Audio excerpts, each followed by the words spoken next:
फरमाइश है जो कि सावन में गाना मेरा एक बज रहा है, उसी गाने से शुरुआत करते हैं। पत्नी अपने पति से कहती है कि सुनी पति देव जी, सावन के महीना बा, भांग धतूरा रुआ खा ले बनी और सावन में रुआ जाता नहीं दर्शन करे देवघर नगरी। तो बड़ा डेराइल बड़ी पत्नी और अपना पति से कहा तरीका कि गाड़ी लेके पानी यहाँ से जइहा हो कि मोरे डराइवर सजना कि गाड़ी लेके पानी यहाँ से जइहा हो कि मोरे डराइवर सजना कि भांग पी के गाड़ी मत चलइहा हो कि मोरे डराइवर सजा कि अरे गांजा पी के गाड़ी मत चलइहा हो कि मोरे डराइवर सजा। एक बार जरा शंकर भगवान के लिए एक बार हाथ उठा लीजिए। भोलेनाथ जी से कौन कौन प्यार करता है? भोले बाबा का ही आशीर्वाद इतनी बारिश हो रही है कि छपरा में 3 जगह तक 3 नदी बन गई है। ऐसे भी छपरा 3 नदी से घिरा हुआ है ना जी। और अभी भी हम आ रहे थे तो बसंत से यहाँ आने में हमें लगा 3 नदी घेरना पड़ गया था, छोटी नदी, बड़ी नदी और मछली नदी। तो एक बार हाथ उठा लीजिए शंकर भगवान के लिए, एक बार जोरदार जयकारा मेरे साथ, प्रेम से बोलिए शंकर भगवान की, माता पार्वती की, बबुआ गणेश की, प्रेम से बोलिए अंबिका भवानी की। और जो भी जयकारा लगाए, जो भी महादेव की आज इस पावन नगरी, पावन आस्था की इस छपरा जिला में जो भी जयकारा लगाए, सबकी मनोकामना पूर्ण हो। और पत्नी कहती है क्या कि गाड़ी लेके पानी यहाँ से जइहा हो कि मोरे डराइवर सजना कि भांग पी के गाड़ी मत चलइहा हो कि मोरे डराइवर सजा। 1 2 3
4 पी के गाड़ी मत चलइहा हो मोर डराइवर सजना गांजा पी के गाड़ी मत चलइहा हो मोर डराइवर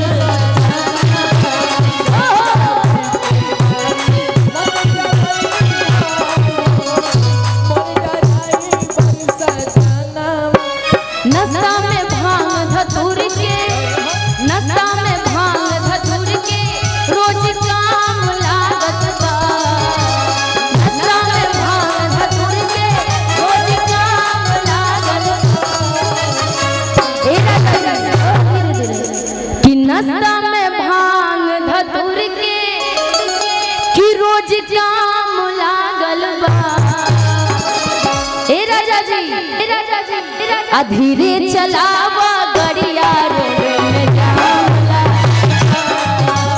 धीरे चलावा गड़िया रे में जाला।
में तू कांवरियन के बैठई हाँ हो मोर ड्राइवर सजना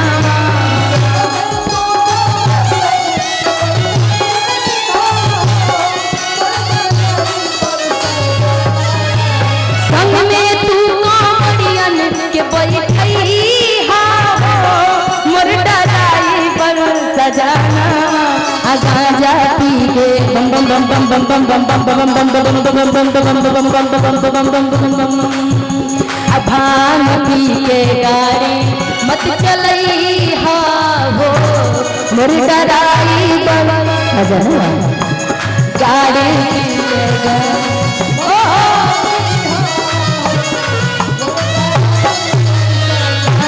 भांग पी के गाड़ी मत चलई